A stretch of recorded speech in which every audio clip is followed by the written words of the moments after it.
karena pertama keluarga kerajaan sendiri itu ya. Iya, dari keluarga kerajaan. Ya. Nah, yang kedua, sistem masyarakat zaman dulu itu ada 7 lapis golongan Kasta. atau warna. Yang paling tinggi golongan Brahmana, yaitu golongan orang suci yang mereka itu hidup di pertapaan, ya, di padepokan, di asrama, di tempat-tempat itu, di mana mereka itu hidup meninggalkan keduniaan. Masuk orang-orang pengamal ajaran Hindu yang sudah meninggalkan kehidupan dunia yang disebut dengan nama Wanaprastha, itu masuk golongan ini, kaum Brahmana ini. Inilah yang punya kewenangan untuk bicara soal agama, bicara soal pendidikan macam-macam ini, kalangan Brahmana. Di bawah Brahmana ada golongan Ksatria, di mana Ksatria ini golongan yang khusus ngurusi negara, ngurusi kerajaan. Ya. Golongan ini tidak diperbolehkan punya kekayaan pribadi, tapi kebutuhan mereka dijamin oleh.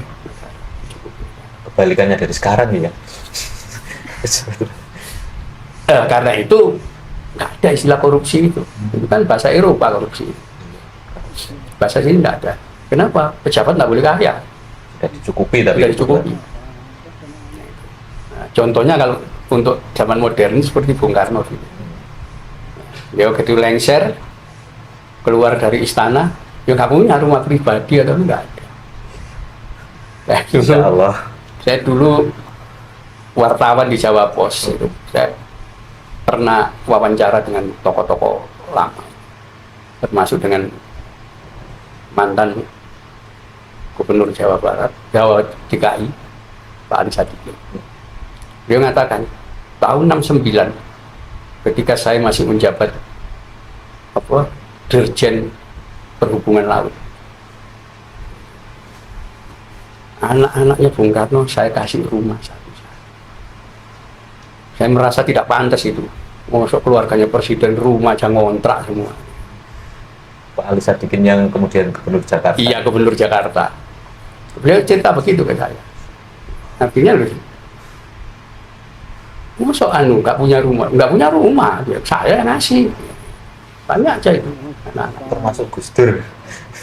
itu yang di omongan Ali Sadikin. Nah, ini orang-orang dulu Ksatria itu ya kayak Bung Karno begini, tapi dulu kan hampir semuanya begitu, nggak boleh punya kekayaan pribadi.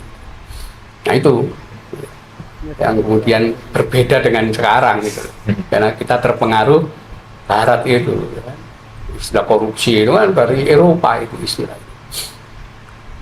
Nah, nanti setelah itu di bawah golongan Ksatria itu ada golongan Waisya. Siapa?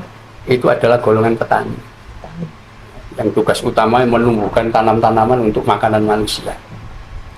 Kenapa dia lebih rendah? Loh, dia sudah punya rumah, punya pekarangan, punya sawah, punya ternak. Loh, kaya orang ini. Jadi lebih material orang, dia lebih rendah. Sufi sekali. Nah, di bawah golongan Waisya itu ada golongan Sudra, kaum Sudra. Nah, itu nanti kita akan temukan hukum di kitab Salokantara. Siapa yang disebut golongan Sudra ini? Bekas di situ disebutkan yang disebut golongan Sudra adalah para saudagar, orang-orang yang membungakan uang, rentenir, orang-orang yang menyewakan perhiasan emas, pakaian dan seterusnya, pemilik kekayaan yang berlimpah. Itulah golongan Sudra. Rendah malahan di sini. Jadi orang kaya itu nggak dihormati, rendah. Dan itu karena sudah dipraktekkan ratusan tahun ya, itu sampai sekarang itu jejak itu masih terasa dalam kehidupan sehari-hari.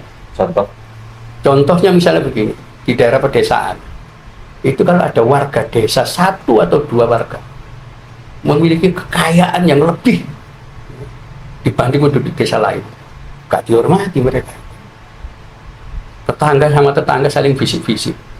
Itu kaya karena punya peliharaan, tuyul kerjasama dengan setan. gitu. tempat saya seperti Sampai sekarang ini. Jadi Jadi orang yang kaya berlimpah itu gak dihormati. Masih ada itu begitu itu. Nggak tahu nanti, oh ini punya babi ngepet, itu pesugihan kandang bubrah macam-macam, pokoknya orang kaya gak dihormati. pengaruh dulu. Ya, pengaruh dulu ya kira tadi. Setelah itu Nah setelah itu di bawah itu ada kasta kelima, golongan candala. Candala itu adalah golongan manusia yang hidup dari membunuh makhluk lain. Dan itu pertama-tama golongan pemburu. Pemburu dia berburu hewan untuk dijual, untuk makan dia. Yang kedua, tukang jagal. Dia membunuh binatang itu dibayar. Yang ketiga, nelayan. Nelayan itu untuk hidup dia membunuh berapa ribu ikan itu. oh, membunuh nyawa gitu ya. Iya. Nah, termasuk pejabat negara yang tugasnya mengeksekusi hukuman mati. Singa negara dan singa menggala. Oh, Algojo. singa negara itu istilah ya, kayak jabatan gitu ya. Iya. Kita nama orang, Oh enggak, nama jabatan. enggak jabatan. Nah, itu masuk golongan janda. Termasuk nanti apa itu? Orang-orang yang tugasnya merawat orang mati. Untuk dibakar, ya ini orang ini golongan candala semua karena berkaitan dengan kematian. Nah, di bawah golongan candala itu ada golongan meleca atau kilalan. Golongan keenam. Siapa mereka itu? Semua orang asing yang tinggal di wilayah Nusantara adalah golongan meleca. Mereka tidak boleh jadi tuan, tidak boleh jadi itu. Mereka harus jadi kilalan, jadi pelayan. Jadi zaman dulu tak boleh ada orang pribumi jadi bekerja jadi pelayan, tak boleh. Pelayan harus orang kilalan, mereka orang asing. Sekarang sebaliknya. Ya, Sebaliknya sih. tapi tradisi Nusantara itu masih ada yang melanjutkan. Brunei, Malaysia itu sama mereka. Ya, ya. Pelayan-pelayan di Brunei dan Malaysia tidak boleh warga negara Brunei, warga negara Malaysia. Harus orang asing. Nah, celakanya orang kita Indonesia. Ya. Itu aturan zaman kuno emang masih berlaku. Jadi nggak ada itu warga negara Brunei, oh jadi pelayan itu nggak boleh, harus orang asing. Kenapa? Karena aturan dari zaman dulu kayak begitu. Baru nanti kasta ke-7 paling bawah. Apa itu paling rendah? Golongan tuca, yaitu penipu, maling, begal, rampok, itu golongan paling bawah.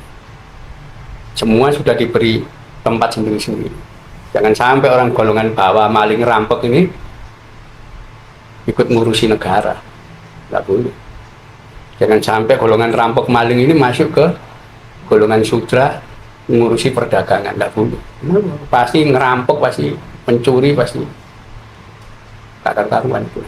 Dagang suruh ngurusin negara gitu. Nggak boleh, bukan nggak boleh. Nah, itulah apa? Kenapa dari zaman dulu itu selalu tertib. Sistem-sistem kekuasaan yang berlangsung zaman Sriwijaya, Mojopahit, nanti dari Mojopahit turun ke Demak, ke Cirebon, ke Banten, itu tertib semua. Kenapa? Karena mengikuti aturan ini. Nah itu. Nah ini kan baru kita anjuran-anjuran itu setelah ada sekolah kan. Nah, peduli orang golongan bawah, kalau punya ijazah ngurusi negara dia. Akhirnya turunannya rampok negara nih. Turunannya maling ya mencuri mereka dimanapun. Jadi Nah, itulah kenapa Islam tidak bisa berkembang di sini. Kenapa? struktur gitu. Ada teori Islam dikembangkan saudagar, gak mungkin. Saudagar itu golongan bawah, golongan sudra. Apalagi saudagar asing, kasta ke-6, nggak boleh bicara agama mereka. Agama itu urusan orang nomor 1, Brahmana. Di situ. Inilah selama ratusan tahun Islam sulit berkembang itu karena terhambat oleh sistem sosial. Baru zaman Wali Songo. Kenapa? Menduduki posisi Brahmana. Siapa? Guru suci. Guru suci itu dalam bahasa Kawi Jawa kuno Susuhunan. Itu nama yang susu. akhirnya jadi Sunan. Dari Sunan itu. Susuhunan. Iya. Susuhunan itu guru suci, artinya dia sudah mendiksa membaiat orang. Nah, dengan kedudukan sebagai Brahmana ini, ya, Susuhunan ini, ya bicara soal agama, ya, berkembang cepat. Apalagi Islam itu agak mirip dengan agama Kapitayan. Dasar-dasarnya agak mirip.